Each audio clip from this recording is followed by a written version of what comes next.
In December of 1832, Joseph Smith is still translating the Bible. And one of the things that comes out of that translation is not just revisions to the text. Obviously, there's revisions to the text that you get in the inspired version of the Bible, what we call the Joseph Smith translation. But there are also entirely new revelations that come, either describing and explaining those passages of the Bible, or sometimes revising it using similar phraseology. And that's actually what you get here with Doctrine and Covenants section 86. What you see here on the screen is Joseph Smith's journal, where he writes, let me make it so you can actually read it, maybe make it a little friendlier there. December 6th, translating and received a revelation explaining the parable of the wheat and the tears is what he writes, but it is tares, right? The wheat and the tares. He actually misspells tares over and over and over again that same way. But so he's talking about this famous revelation parable that is in Matthew chapter 13, and he's receiving a revelation that relates to that. So let's go to Matthew chapter 13, just so we know what it is that the Lord is teaching, and then we can see how the revelation relates. And another parable put he forth unto them, saying, The kingdom of heaven is likened unto a man, which sowed good seed in his field. But while men slept, his enemy came and sowed tares among the wheat, and went his way. But when the blade was sprung up and brought forth fruit, then appeared the tares also. So the servants of the householder came and said unto him, Sir, didst not thou sow good seed in thy field? From whence hath it tares? He said unto them, An enemy hath done this. The servant said unto him, Wilt thou then we go and gather them up? But said he, Nay, lest while you gather up the tares, ye root up also the wheat with them.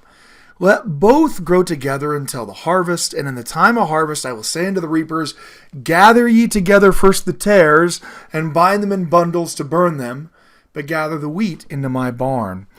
So this has long been seen as an apocalyptic scripture. Non-religious or non-Christian scholars who view the New Testament will often view Jesus as an apocalyptic Jewish prophet, right? He is saying that there is a time of reckoning that's coming, where those who are evil in the world will have to come to terms with those that are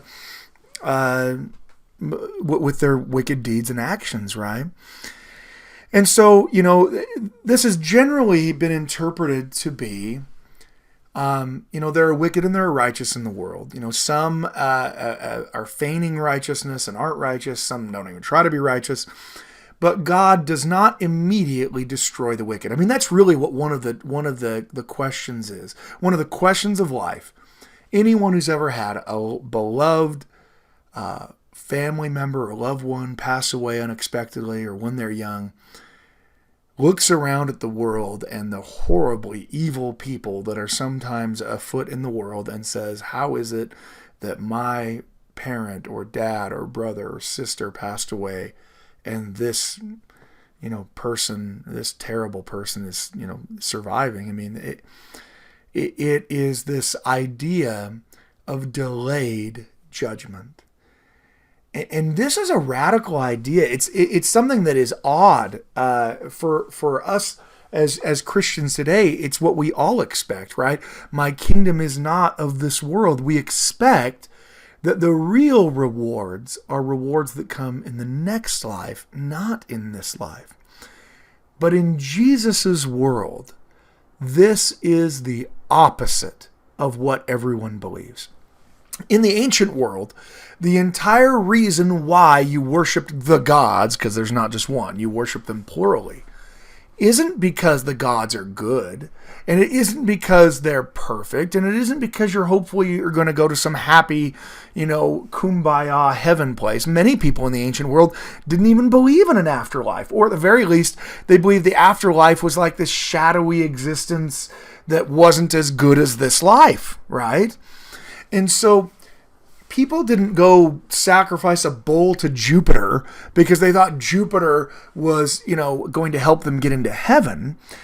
You worship the gods because the gods gave you things in this life that you couldn't procure for yourself. So I'm going to go sacrifice to Jupiter, not because I love Jupiter, not because I'm trying to get into heaven, because I want Jupiter to make it rain on my field right now. I can't make it rain myself, but Jupiter can. That meant that primarily worship in the ancient world was based upon trying to venerate the gods so that they will give you good things in the present. That's why Jesus' message is so incredibly radical when he comes into the world saying that in the world you will have tribulation. That the rewards are after this life, right? The entire parable or story of the rich man and Lazarus, right? The entire point of that story is that Lazarus doesn't have an end to his suffering. Lazarus is righteous.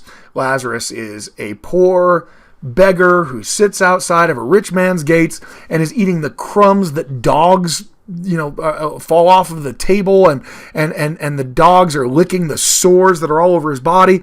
And at no point does it say, but God miraculously healed Lazarus because he was such a good guy. No, Lazarus dies. He suffers his entire life. Poverty, sickness, travail, horror. His life is terrible. Jesus' message is that it's the next life that matters.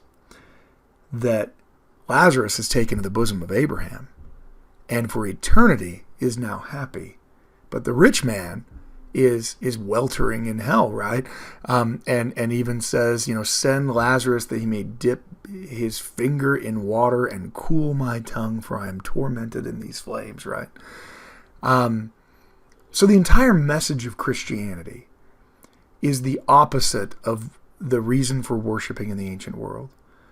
We don't worship because we know God's going to give us good blessings tomorrow. And not that God doesn't bless us, he certainly does. But the ultimate blessings, the ones we care about most, are the ones that happen in the next life. And so one of the things that Jesus has to teach his followers is that God does not immediately rain down vengeance on everyone who's wicked. He causes the rain to fall upon the righteous and upon the wicked. And so why doesn't God just immediately destroy all the wicked the moment they do something wrong? And the parable of the sower is saying, because that instantaneous destruction, right, would actually root up the wheat with them. That the purpose of this existence requires all of us to grow up together. Some good, some bad, that through our choices we change, right? And so the end point is this verse 30. And this is what I want to key on for you here. Let both grow together until the harvest. And in the time of the harvest, I will say to the reapers, gather ye together first the tares and bind them in bundles to burn them, but gather the wheat into my barn. And so the world is going to be filled with both the wicked and the righteous until the time of the harvest, right? Until Jesus comes again. The way this is placed, the wicked are going to be destroyed first, and then the wheat are going to be gathered. Take that in mind as we go to the revelation Joseph Smith receives. Verily, thus saith the Lord unto you, my servants, concerning the parable of the wheat and the tares. So it's very clear what the Lord is speaking to Joseph about. Behold, verily I say unto you, the field was the world, and the apostles were the sower of the seed. And after they had fallen asleep, so after the apostles had been killed, the great persecutor of the church, the apostate, the whore, even Babylon, that maketh all nations to drink of her cup, in whose hearts the enemy, even Satan, sitteth to reign. Behold, he soweth tares. Wherefore the tares choke the wheat, and drive the church into the wilderness. But behold, in the last days, even now, while the Lord is beginning to bring forth the word, so this is the very beginning of the church, remember, 1832, and the blade is springing up and is yet tender. Behold, verily I say unto you, the angels are crying unto the Lord day and night, who are ready and waiting to be sent forth to reap down the fields.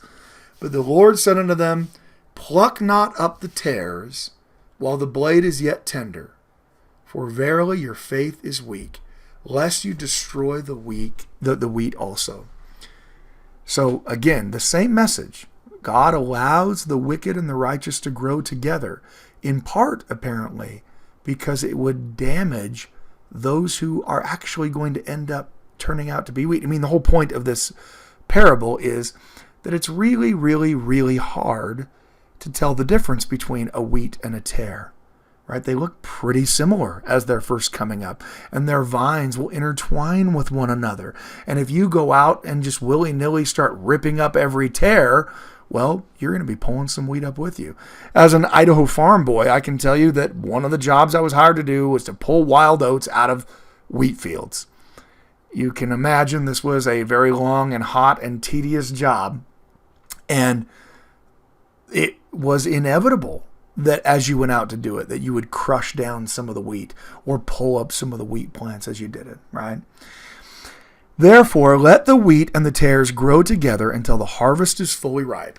Then you shall first gather out the wheat from among the tares, and after the gathering of the wheat, behold, and lo, the tares are bound in bundles, and the field remaineth to be burned. So verse 7 is the important thing to key on here. Notice how it was in the parable itself. First, you gather the tares and bind them into bundles and burn them, and then gather the wheat. Here, the correct appellation is given by Revelation, right? That you shall first gather the wheat out from among the tares. And after the gathering of the wheat, behold, the tares are bound in bundles, right? This is explaining that prior to the second coming, God is going to gather out the righteous and the elect and those who will hear his message and bring them together, as they believe, to a new Jerusalem. God is going to build this city, this new Jerusalem, with these righteous people. And after that gathering takes place, then the second coming is going to happen. And that may seem like a slight difference to you, but it's a quite profound one. Sometimes people actually spoke against the idea of gathering because of the parable of the wheat and the tares. Well, all the evil people are going to be destroyed first, and then the righteous are going to be gathered. It's actually where the false conception of the rapture comes from. If you've ever read the Left Behind series or watched the movies that were created on it, the whole premise is, people are just going along one day, and then all of a sudden, every righteous person is gone. They're vanished. And all that's left is the wicked people and the increasing, the people who are wicked, and now all the judgments of God are beginning to hit them, That's based upon this initial this Matthew version that you're going to have these tares that are going to be bound together and destroyed, right? At least in part, depending on the interpretation. So this is an important aspect of our doctrine, that first the righteous are going to be gathered out from the wicked. And they'll be gathered together into the barn, right? They'll be gathered together into a place. And then after that, then the wicked are going to be destroyed. And as Joseph is going to explain later in 1841, all of the wicked aren't even going to be destroyed. The most wicked are, right? But there will be people who aren't members of our church, who don't know the truth, who aren't believers in Jesus, well into the millennium. Now, of course, eventually, they'll all be converted. But it's not going to be an instantaneous process.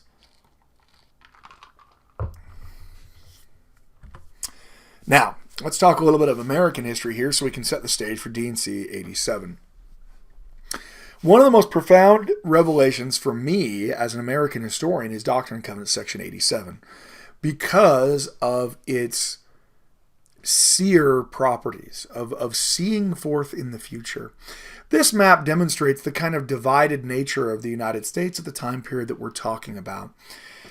Missouri is the furthest west slave state. You can see that. And Missouri became a slave state in great difficulty. And this is the reason why. So at the time of the signing of the Constitution in the United States, the time the Constitution was ratified, slavery was perceived to be a dying institution. Why? Well, slavery is very, very, very expensive, right? Sometimes, people think, oh, it's free labor. Well, it's not free at all. Slaves themselves cost all kinds of money, and then you're required to completely maintain, these slaves, these people that you're brutalizing. You did pay money for them, so you are going to make sure that they get food and shelter for the most part. I mean, obviously some slaves are murdered, but the reality is that someone who owns a slave has to provide a house for them and has to provide food for them and has to, provide medicine such as it is for them as they're repressing them and using them for a forced labor force. In a northern factory, a cotton factory, right? I mean, none of those things are provided. I provide you a meager wage, and maybe you have a place to live, maybe you don't. And if you don't, I'll just get someone else off the next immigrant ship to work here anyway. But slaves worked in tasks that you couldn't get wage laborers to do. This is especially true when it came to sugarcane and cotton plantations. I mean, it was horrific work. But at the time of the American Revolution, the major cash crop in America was tobacco. And tobacco had, the problem with it was every single person who came to the American South saw tobacco as a cash crop. And so whenever they got even a 1 acre of property, they hurried and planted tobacco. Well, what was wrong with that? Well, as more and more people planted tobacco, that means tobacco prices continued to go down. People couldn't smoke the stuff fast enough. Well, it meant that the returns on investment for tobacco were going down and down and down and down. This is actually even, that you can actually see this from George Washington's own plantation. Before his death, he actually is transitioning his fields away from high-intensity tobacco that requires a much larger slave labor force to lower-intensity corn. And you don't get as much of a yield on corn, but you don't have to put as much labor in either, right? It's easier to grow corn. And so a cash crop is really essential if you're going to be, slavery, like I said, it's expensive. To give you an idea, an adult male slave at the time of the American Civil War could easily cost you upwards of $1,000. Well, that sounds relatively inexpensive to buy a person, right? But the average American salary is less than $250 a year. So if you think about that, a slave costs 3 or 4 times what an average American makes in a year. If you were to put that in our perspective, an average American today makes around $55,000 a year. So one slave is the equivalent to them of around $200,000, $250,000, right? That is huge, right? So it's incredibly expensive to own slaves. And the only way that profit is made by a cash crop. Well, as your primary cash crop, tobacco and rice and indigo, they're being produced in other places in the world. They're being overproduced. Slavery is becoming less and less profitable in the United States. And on top of that, the rhetoric of the American Revolution, of the Declaration of Independence, that all men are created equal, has caused people to turn against the idea of slavery, as they recognize, many of them, of course not all of them do, unfortunately, how wrong it is to claim that you're a nation of freedom when there are people that are enslaved. But some people did. In Virginia, for instance, Dolly Madison, her family were plantation owners. And with the rhetoric of the Declaration of Independence and the Revolutionary War, they simply freed all of their slaves, and that was the end of it. Because, well, all men are created equal, freed all their slaves. Not everyone does that, but there is a huge movement towards that. In fact, Virginia has more slaves than any other state, is by far the most populated state in the United States at the time. And it comes in its legislature within 1 vote of abolishing slavery just before the turn of the century in the late 1700s. So for many people at the time of the Constitution, the trajectory was slavery's dying. It's going to die, right? It's dying because it can't be supported by ideology, right? It can't be supported by economics. And even economists who don't care at all about blacks, who aren't moral at all, are going to say, well, slavery is eventually going to implode because it can't support itself. It costs too much and it's not producing enough in the Americas. That's part of the reason why founding fathers, I mean, obviously part of it is many of them harbor racist views, right? But some of them want to see slavery abolished in the new country. For instance, John Adams is totally opposed to slavery and wants the Constitution to outlaw slavery. But it's part of the reason why he and others are willing to compromise with the Constitution and not insist that all slaves are immediately freed, because many of them believe that slavery is going to die anyway. It's on a road to death. Shortly after the Constitution's ratified, Eli Whitney invents the cotton gin. And so suddenly, slavery goes from being increasingly less profitable to being ridiculously profitable. And in the early country, there's this huge ideological problem, right? Because the Constitution allows for slavery, but everyone knows that it allowed for slavery on the idea that slavery was dying anyway. Well, now slavery's not dying. So now what, right? I mean, even, founding fathers who owned slaves, like Washington and Jefferson, were on record talking about how they thought slavery long-term was an evil. I mean, it's Thomas Jefferson who ensures that these states there, that, the Michigan Territory, Illinois, Indiana, Ohio, that they're free states with the Northwest Ordinance that he creates that bars slavery from expansion. And so in the early 1800s, there's this real tension that's going on because slavery, these slave states are expanding here in the South, but Louisiana, Mississippi, Alabama, Tennessee, Kentucky, these are all places that even at the time of the American Revolution already had slaves in them. Missouri, however, was part of the Louisiana Purchase. All of these other places had become states and slave states, and even though slavery was increasing in those places because now cotton's being planted in them, you could kind of turn the other, you could take a wink at and say, well, there was always slavery in Mississippi. But there wasn't always slavery in Missouri. Missouri was settled by many Kentucky and Tennessee, Alabama, Mississippi, enterprising farmers moving west to get more land, planting cotton. And so when it petitioned for statehood, it led to this huge argument in the United States. The argument was whether or not slavery should be allowed to expand.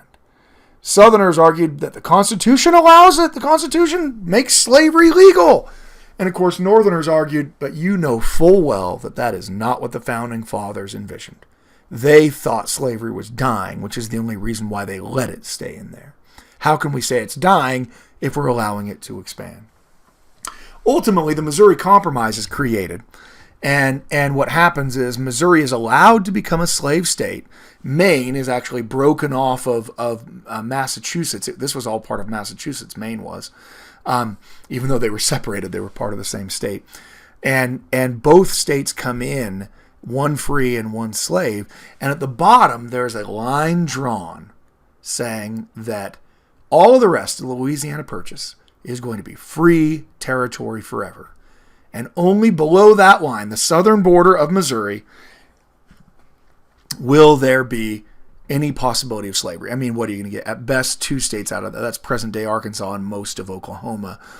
But that settled the slavery issue for quite some time. Obviously, there are abolitionists and people agitating against slavery. But for most Americans, the Missouri Compromise settles the issue of slavery.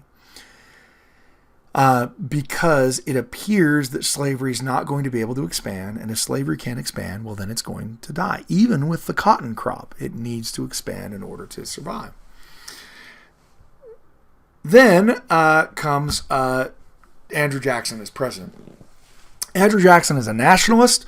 He is someone who is really the first populist president in American history, where he is president not because he's a good politician, and not because he's worked his way up through a party structure. He's really, really, really popular because he was a popular hero of multiple Indian wars, but also especially of the War of 1812, where he won the greatest American victory at the Battle of New Orleans. Andrew Jackson is president when there is a tariff that's passed called the Tariff of Abominations. Now, it wasn't called that. That's just what the South called it. Obviously, that's not the best way to pass a bill, right? To be like, well, we thought we passed this law called the tax law that's terrible. But, the tariff is something that it taxes imported goods. Well, Southerners felt that this tariff unfairly hurt them. Why? Because in the South, they primarily are exporters, right? They produce cotton and tobacco and rice, and they export it across to Europe. But if there's an import tariff on manufactured goods like chairs and plows coming from England, well, then that means it's going to cost them more. Plus, England is going to retaliate with their own tariffs, right? So now they're going to tax South Carolina cotton, and that will make their cotton less profitable, right? So South Carolina sees this as they see it as unfair, and they pass this bill called the Nullification Act, which essentially says any federal law that disproportionately hurts South Carolina has the right to nullify. Now, the nullification crisis obviously has some tangential connections to slavery because the question is arising because the southern plantation, this southern agrarian economy, is exporting cotton on the backs of slave labor. But Andrew Jackson himself is a slave owner. He's a slave owner. He's always been a slave owner. He is probably the one most I don't know if you want these kind of accolades. You certainly don't, but he's certainly the person credited with opening up the entire southeastern part of the United States, Alabama and Mississippi, to the expansion of slavery. So he is not anti-slavery at all. He is very pro-slavery, both personally and in his policies. He's the one who's going to pass the Indian Removal Act that's going to force the what are now called the 5 civilized tribes, the Cherokee, Choctaw, Chickasaw, Seminole tribes, to move from Florida and Alabama and force them west of the Mississippi that leads to the Trail of Tears, all to open up more land for both slave cotton production and slave-run mining operations in the South, especially in Georgia and Alabama. Well, this crisis, right, South Carolina tries to get other southern states to stand with them against Andrew Jackson and the federal government. And some express their concern. They also hate the tariff. South Carolina tries to get them to do it. Andrew Jackson, he might be a slave owner and he might be a southerner, but he first and foremost is a nationalist. And he says to South Carolina, you either obey the law or there's a force bill that is passed. He mobilizes the army and begins to march down to South Carolina. Well, before he gets there, of course, South Carolina capitulates, and that is the end of the crisis. Now you're thinking, why have I spent so much time on this? Well, one, so you have a little bit of understanding of American history, because slavery is going to come up again in this class. And so we need to have a little bit of understanding, but also to understand Doctrine and Covenants Section 87. That same December, after the nullification crisis had been averted, right, Joseph's going to receive a revelation. You can see there in the revelation the date, December 25th, 1832. This is a Christmas Day revelation. And it talks about the troubles that are going on, right? Certainly the nullification crisis is on their mind. But the revelation actually argues that the real crisis is something that the nullification crisis didn't touch on. This is what's in Joseph Smith history, right? Appearances of troubles among the nations became more visible this season than they previously had done since the church began her journey out of the wilderness. And so, as a result, Joseph's going to receive this revelation. DandC 87. Verily thus saith the Lord concerning the wars that will shortly come to pass, beginning at the rebellion of South Carolina. which will eventually terminate in the death and misery of many souls. So first and foremost, while South Carolina was the one, again, you might say, well, lucky guess. I mean, South Carolina is the one that just caused the problem with the nullification crisis. But the fact that this war would terminate in the death and misery of many souls, well, that is completely, what had just happened, no souls had died. The idea that Americans would actually come to blows and kill other Americans is just completely absurd in 1832. No one believes it. In fact, even after another 30 years of just fiery rhetoric of people saying you're a traitor and you're a da-da-da, and you're perverting the Constitution and on down the line and all of that, after another 30 years of that, when the Civil War actually does break out, no one expects that it's going to terminate in the death of many souls. Not even Abraham Lincoln. In fact, Abraham Lincoln, you can see from history how he thinks this is going to happen. In fact, let me go back. Well, I need a better map, but let me go back here. The Civil War indeed breaks out when many of these slaveholding southern states secede. But Kentucky and Missouri and Virginia, they actually don't secede at first, even though they're slave states. In fact, Tennessee, North Carolina, and Arkansas, they all don't initially secede from the Union. It's only the Deep South states that do. They form this Confederate States of America, while the others kind of take a watch and a wait. What is Lincoln going to do? And the reason why they decide to kick in for secession is Lincoln to put down. So you have the firing on Fort Sumter, where you have this federal fort that South Carolina forces attack. So the war actually does start in South Carolina, as the Revelation says. Lincoln calls for volunteers to put down the rebellion. To give you an idea of how long he thought the rebellion was going to last, he called for volunteers for a period of 3 months. 3 months. It takes a month just to even get shoes on these guys, right? Every single observer, every person on both sides thought that the war would, like most Napoleonic wars, come down to maybe a single battle, probably not even a battle. Probably Lincoln will march those troops out of D.C. as they approach Richmond, which is the new capital of the South. The people will say, okay, we give. We're still mad about the whole Lincoln thing, but we're not going to actually go to war. In fact, one of the things that Lincoln is attacked for is the idea of 100,000. 100,000 men! The standing army of the United States at the time was about 8,000 to 10,000 in the entirety. All of the areas that are occupied, and the Oregon country and the unorganized territory and places around the world, and the Navy such as it was, less than 10,000 men.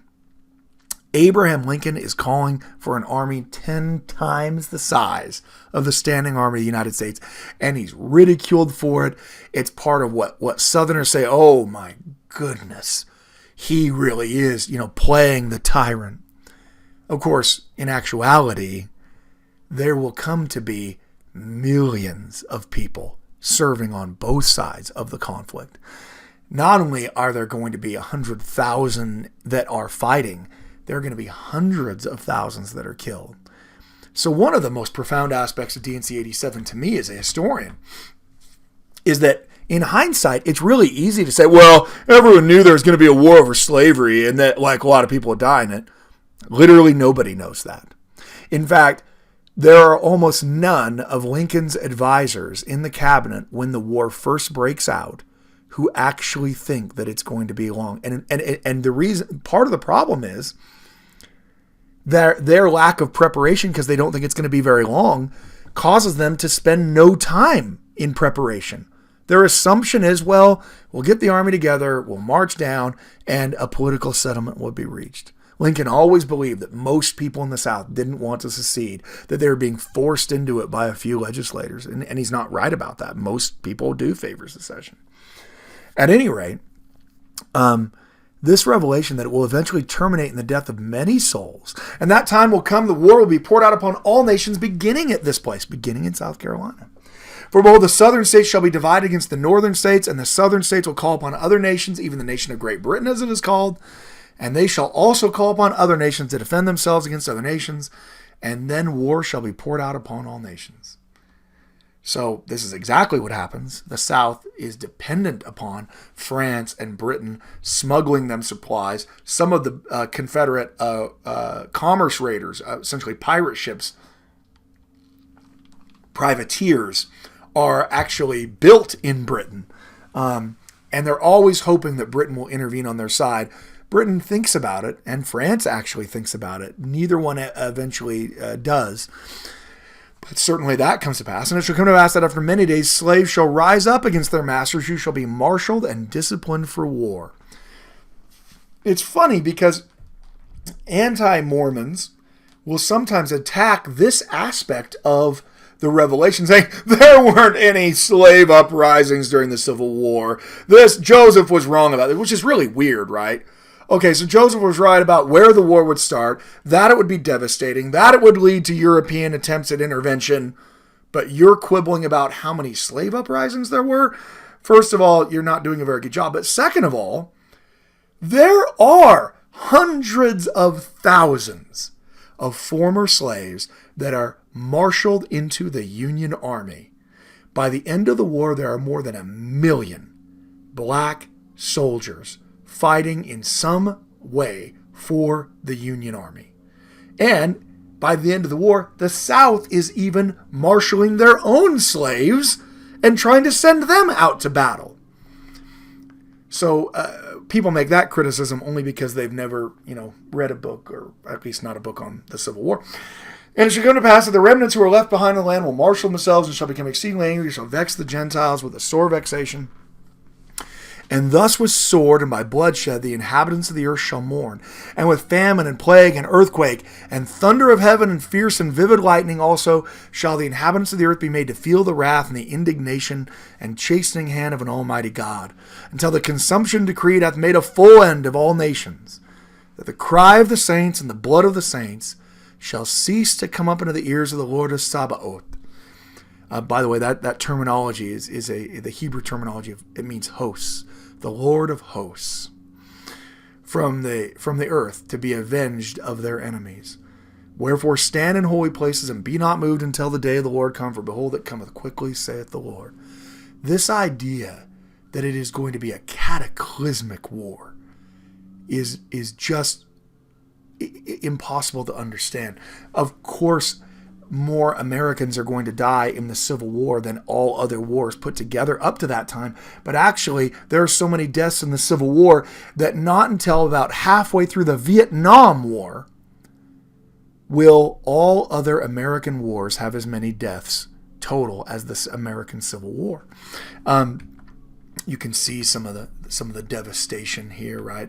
Those are all cannonballs that have been shot into the city. These steel iron balls that are shot into the city and bounce along the ground, destroying things there in Richmond. There's Columbia, South Carolina, what's left of it after the war. Here's an artist's depiction of Richmond. There's essentially nothing left. Over 3,500 Americans have died in the fighting and occupation of Afghanistan in over 15 years. This number is even higher now. It's 3,800. A roughly equal number of Americans died in 12 hours the Battle of Antietam in 1862. Put that into perspective. Everything you've ever heard about the Afghanistan war, your whole life, the number of casualties coming back, the number of Americans killed there, the when are we going to pull out, all of that. That number of American soldiers was killed within 12 hours of a single battle of the Civil War. The Civil War produced over 1 million total casualties, or roughly 1 to 2% of the entire population of the United States at the time. And if to put that in our perspective, if 1% of the population today was killed in a war, you would be looking at essentially 3 million people killed. And we would think that was a pretty rough war. there were at least 620,000 military deaths. So that aspect of the war is something that, to me, is profound. It's part of the reason why, and we'll talk a little bit about this as we get later, talk about some of the later revelations. It's part of the reason why, when the Civil War actually does come, Latter-day Saints see it as the judgments of God. Why? Because that's what the Revelation said. Because the cry of the saints and the blood of the saints is going to come up. Now, Joseph's receiving this in 1832. He doesn't know, at least not with certainty, that 12 years later he's going to be murdered. And the saints are going to be driven out of the United States. And only after the saints are driven out of the United States, and they continue to be persecuted by the United States, does the American Civil War come. And so when the Civil War comes, most Latter-day Saints view it as this absolute fulfillment of prophecy and as the judgments of God. You murdered Joseph and Hiram. You murdered dozens of saints in Missouri and in Illinois. You drove us out of the country, and the nation at every level, judicial, executive, legislative, rejected our pleas over and over and over and over again. And the Civil War was this judgment of God for the wickedness of the nation. Abraham Lincoln also believed the Civil War was a judgment of God. He thought it was a judgment of God for the evils of slavery. So the idea that it was a judgment of God is certainly something that even Lincoln would come to believe, but just for a different reason. To me, this is a powerful, powerful demonstration that Joseph Smith was a prophet of God. Like I said, it's an easy thing in hindsight. Well, everyone knew South Carolina was a problem. Okay, I'll give you that. But not everyone knew there was going to be a war over slavery. And even those who thought there might be, even when the war itself broke out, thought that it would end. A good way of thinking about it is, there are people in California right now talking about secession, right? Like, we want to leave the country, and secession's gaining, it's gaining momentum among at least some people living in California who want to break off and form their own country. Let's imagine that did happen. That California legislature said, we are now our own independent country, right? You would actually have a really hard time believing that the United States military forces would roll into California and the California National Guard would start fighting them and that there would be a bloody war. You would assume, okay, this is a nice temper tantrum for everybody, but eventually this is going to be politically resolved. As difficult as it is for you to conceive of an American Civil War, of an actual American killing another American, that's how hard it was for them to conceive of it. Of course we're not going to kill each other. This is the nation proclaimed by God, right? At least that's how they saw it. Maybe because it's on the aftermath of such a negative revelation talking about how, there's some cataclysmic times coming, that this next revelation, DandC88, is going to be called the olive leaf revelation. That's how they're going to refer to it. In fact, you can see there from the book, the olive leaf, which we've plucked from the tree of paradise, and the Lord's message of peace unto us. So you have this revelation saying there's going to be cataclysm, fire and burning, devastation, but it's almost like in the immediate aftermath of that, the Lord wants to remind that there's going to be peace also. In this revelation, DandC88 is one of the lengthiest revelations Joseph Smith receives. There are many things that are taught. For instance, here's some of the doctrines that are taught. Now verily I say unto you that through the redemption which is made for you is brought to pass the resurrection of the dead. And the spirit and the body are the soul of man.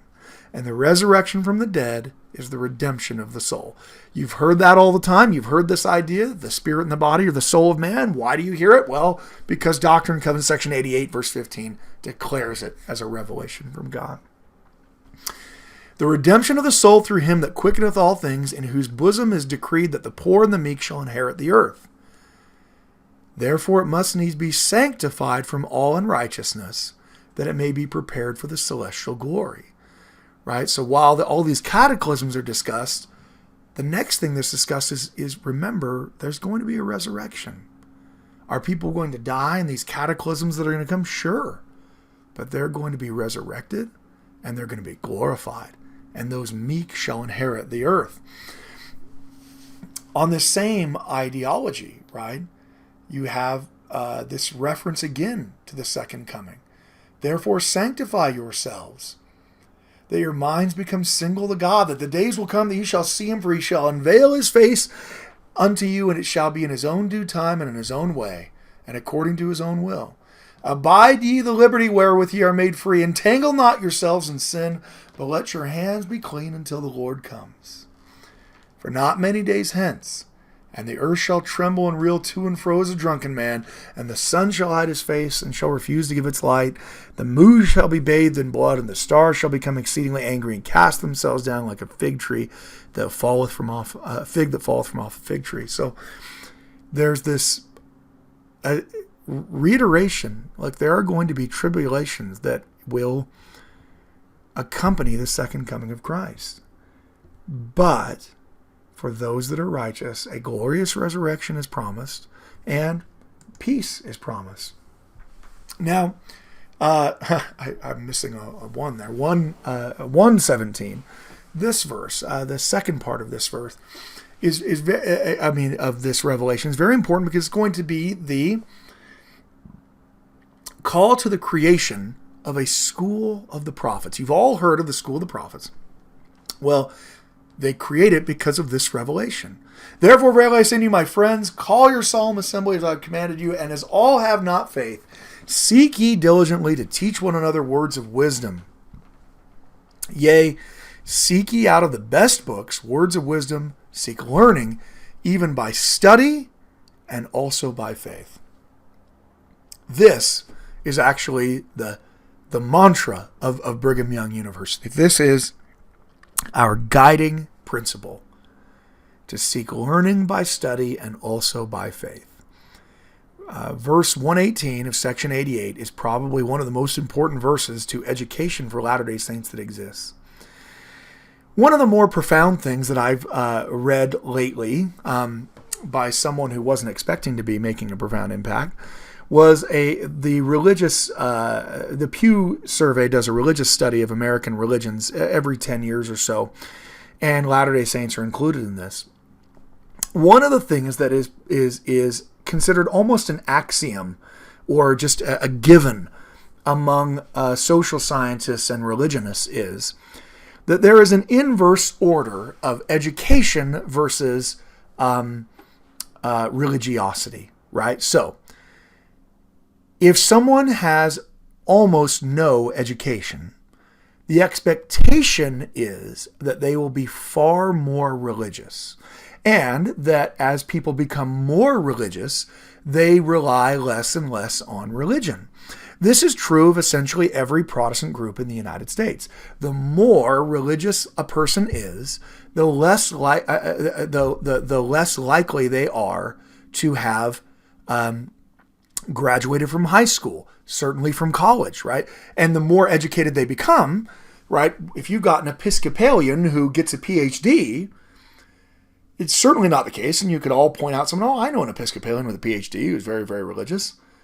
But you are far less likely to be very religious, which is measured by praying every day, attending worship services, saying that religion is a vital and important part of your life, things like that, right? The more educated people become, the less likely they are to have deep religious devotion. And this is exactly what Karl Marx argued with his Marxist theory of history, right? That religion is being used to placate poor people, right? That the wealthy and the rich and the powerful, that religion, the only reason why someone believes that Jesus will someday give them a kingdom in the next world is because they don't know any better about this world. And if they were to learn more, well, then they would stop being religious. And you've actually seen this pattern in developed nations, right? As nations become more and more wealthy, there is an inverse proportion or a direction of religiosity. The more wealthy a nation becomes, the less religious it becomes, at least in the Western world. And what's really interesting about this Pew study is that Latter-day Saints actually stand alone among Christians. It works the other way. If you have someone who is a Latter-day Saint who has no education, no high school diploma, they are far less likely to be fervent religionists. Whereas if you have some college or a college degree or a master's degree or a PhD, you're actually more likely as a Latter-day Saint to be more religious.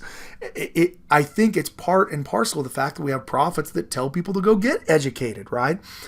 Education, not just religious education, not just I read the Bible, which you should, but a broad secular plus religious education is something that both Joseph attempts to do, and that's the whole point of establishing the School of the Prophets. The School of the Prophets is not just a, hey, let's go to the MTC and learn about God idea, but just like you do in the MTC, right? When you go to the MTC, you don't just go and learn about the Book of Mormon. You go and learn how to speak Mandarin Chinese. Well, that is not in and of itself a religious pursuit. Why are you doing it? Well, so you can go and preach the gospel to those who speak Chinese.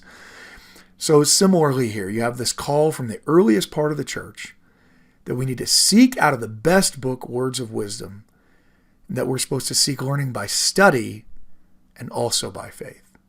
It's not just by study alone. It's not just by whatever an academic has to say. And it's not just by faith alone either. Learning comes from a merging of both, and that's the idea behind Brigham Young University. Organize yourselves, prepare every needful thing, and establish a house, even a house of prayer, a house of fasting, a house of faith, a house of learning, a house of glory, a house of order, a house of God. Now, when this is first received, they don't know that this is a reference to a temple. They believe they're being instructed to build a schoolhouse where the school of the prophets can be held. Only later will they learn, as the Lord reveals, that they are going to be creating a house of the Lord that will be what they'll later come to call a temple. This School of the Prophets is going to factor in several of the other revelations that we're going to follow. In fact, Doctrine of Section 89 is going to be a revelation directly related to this establishment of the School of the Prophets, right? It wasn't just a place of learning, it was also a place of love. Appoint among yourselves a teacher, that let not all be spokesmen at once, but let one speak at a time, and let all listen unto his sayings. And when all have spoken, that all may be edified of all, that every man may have an equal privilege. See that you love one another. Cease to be covetous. Learn to impart one to another as the gospel requires. This idea, right, that we should love one another as an aspect of this gathering and teaching is certainly a part of it. And of course, 124 we all love, right? Cease to be idle, cease to be unclean, cease to find fault with one another, cease to sleep longer than is needful, retire to thy bed early. That's a tough one. That you may not be weary, rise early, your bodies may be and minds may be invigorated. This idea is that you're creating an entire learning environment, right? You're going to prepare yourself spiritually. You're going to prepare yourself physically. You're going to prepare yourself in the way that you think about others. You're going to prepare yourself in the way that you prepare your mind and your body to receive intelligence. DandC8888 is a fascinating, and as I said, if you had to put down the purpose of Brigham Young University, it's verse 118 of section 88. And you can see why they call it the olive leaf. This beautiful teaching about coming to know more about God.